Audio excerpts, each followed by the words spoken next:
As the sun went down on Ypres on Sunday, the shale-grey stone floor of the old Belgian town's Menengate, the world's first memorial to those who fell but who were never found during the First World War, was slowly covered by more than 54,000 blood-red poppies falling from its high arch. There was a paper flower for each name engraved upon the vast gate. A crowd numbering in the thousands, including the Duke and Duchess of Cambridge, Theresa May and the King and Queen of Belgium, Philippe and Matilda, watched as the poppies drifted down in the still evening air. The young voices of the National Youth Choir of Scotland, standing below the gate's 14-metre-high ceiling, sang the Ibrahim O valiant hearts who to your glory came, through dust of conflict and through battle flame tranquil you lie, your knightly virtue proved your memory hallowed in the land you loved.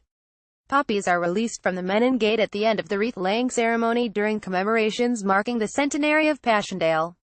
Photograph Leon Neal Getty Images. More than 800,000 soldiers on both sides of the war died in the blood and mud of the Ypres salient between 1914 and 1918.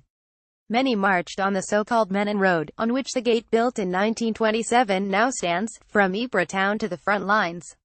Still today, the remains of dozens of men are found every year in Flanders fields, identified initially by the coloring and markings of the boots in which they died. Of the three major battles in Ypres, however, it is the third and final, whose centenary will pass in the early hours of Monday, that bears the greatest infamy. I died in hell, they called it passchendaele. The soldier and poet Siegfried Sassoon wrote of the carnage that raged from the 31st of July until the 10th of November 1917. Perhaps the First World War battle that is today most sharp in the collective British consciousness is the Somme, but at the time it was this battle, and this place, that was synonymous with the hopelessness and horror of what was playing out on foreign fields. So it is, in this centenary period, that among the many battles and places, Passchendaele and Ypres have followed Gallipoli and the Somme, in being conferred by the British government with what is likely to be a last great act of remembrance, certainly in the presence of the sons and daughters, nieces and nephews of those who fought. In his speech, Prince William echoed the words of Winston Churchill, who in 1919 said of Ypres, "A more sacred place for the British does not exist in the world." William added, during the First World War Britain and Belgium stood shoulder to shoulder. 100 years on, we still stand together, gathering as so many do every night, in remembrance of that sacrifice. LTOR Queen Matilda of Belgium, King Philippe of Belgium and West Flanders Province Governor Karl de Calou.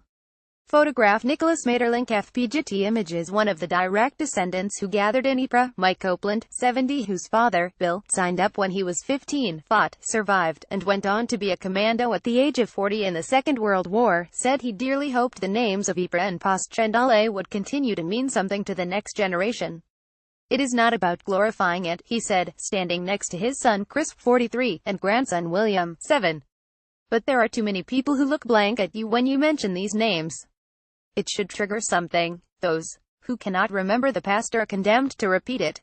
Copeland said he feared that those lessons were being lost.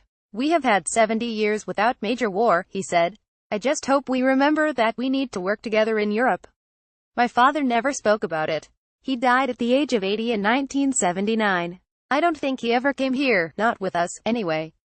It's important we are here. Sunday evening's ceremony, attended by 19 representatives of nations that shed blood on the salient, including Australia, Canada, India and South Africa, had started with the traditional heralding of the last post. In a gesture repeated every evening since 1928, bar a period of occupation during the Second World War, the local bugler sounded their lament to those who were lost. In a sign of today's troubled times, snipers could be seen, however, sat on top of the gate watching down. Following William's words, King Philippe addressed the crowds to reflect on the sacrifices made and the significance of Ypres, IEPER to the Belgians, and Wipers to the British and Commonwealth soldiers, before a reading from Benoit Modery, the chairman of the Last Post Association, the group of volunteers keeping the ritual going. As the pipes and drums of the Royal Irish Regiment, led by Pipe Major Nicholas Colwell, played, wreaths were then laid side by side by King Philippe and William, followed by Theresa May and the Belgian Defence Minister, Steven Van de Poo. A tribute on the Prime Minister's read with profound gratitude and respect. We remember the service of those who served on the Ypres salient. Stretcher-bearers struggle in mud up to their knees to carry a wounded man to safety near Bossing during the Third Battle of Ypres. Photograph IWM Getty Image CM via Getty Images. Later in the evening, under clouds tinted red by the last of the sun, the British and Belgian royals joined 6,000 or more in the market square for a spectacular show broadcast live on BBC. Dame Helen Mirren started with a reading of In Flanders Fields, by the Canadian poet Lt. Colonel John McCrae, who served as a surgeon during the Second Battle of Ypres. She continued to narrate through the evening as images of those who fought were projected across the clock tower of the Cloth Hall, standing high behind the stage. Among those, Harry Patch, known as the Last Tommy, who died in 2009, aged 111, spoke down from the tower to the crowds. "Passchendaele when I knew it was flat," he said in a recording. "Everything was blown to pieces." Patch told of finding a Cornishman on the battlefields ripped to shreds by shrapnel who begged to be shot. 30 seconds later, without a pistol being drawn, the man died. "The man had said one word," said Patch's mother.